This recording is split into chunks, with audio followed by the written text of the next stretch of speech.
আরে ভাই, একটা বড় কাণ্ড হয়ে গেছে। দুজন জলি একসঙ্গে কোর্টে লড়াই করবে। হ্যাঁ, জলি এলএলবি 3 আসছে।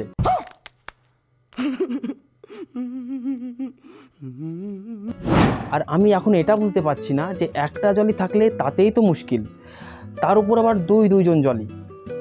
চলো তাহলে একটা হাসির আপডেট দেখা। জয় হিন্দ, বন্দে মাতরম, স্বাগতম রিভিউ কপস ইউটিউব চ্যানেলে।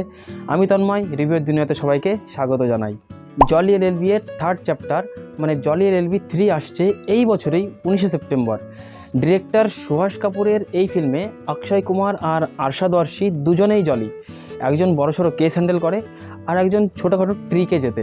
এখানে হবে জলি মিশ্র ভার্সেস জলি তিয়াগিয়ের লড়াই। একটা full length dark comedy movie. আর এবারও জজের রোল প্লে করছেন জলি এলএলবি 2 এর জজ সৌরভ শুক্লা। আর তাকে এবার দুজন জলিকেই কিন্তু হ্যান্ডেল করতে হবে। এছাড়াও আছে হুমা কুরেশি, আন্নু কাপুরের মতো ভার্সাটাইল অ্যাক্টর অ্যাক্ট্রেস। তবে এখানে একটা হিন্টও রয়েছে, এটি ভারতের 44 মিলিয়ন পেন্ডিং কেসের উপর তৈরি করা একটি ব্যঙ্গাত্মক মুভি।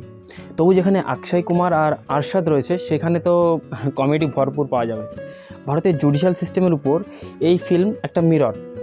এনজেডিজি মানে ন্যাশনাল জুডিশিয়াল ডাটা গ্রিড বলছে প্রায় 40 মিলিয়ন পেন্ডিং কেস রয়েছে ভারতে। দুই জলির এই লড়াই আমাদের জন্য তো একটা মজা, কিন্তু এই মুভির মধ্যে কিছু রিয়ালিটিও দেখানো হবে। জলি এলএলবি 2 এর 44 কোটির এগেনস্টে 117 কোটি কালেকশনের পর এই ফিল্মও হতে পারে ব্লকবাস্টার। অক্ষয় আর আরশাদের কেমিস্ট্রি এবং সুভাষ কাপুরের ডিরেকশন একটা পারফেক্ট কম্বিনেশন।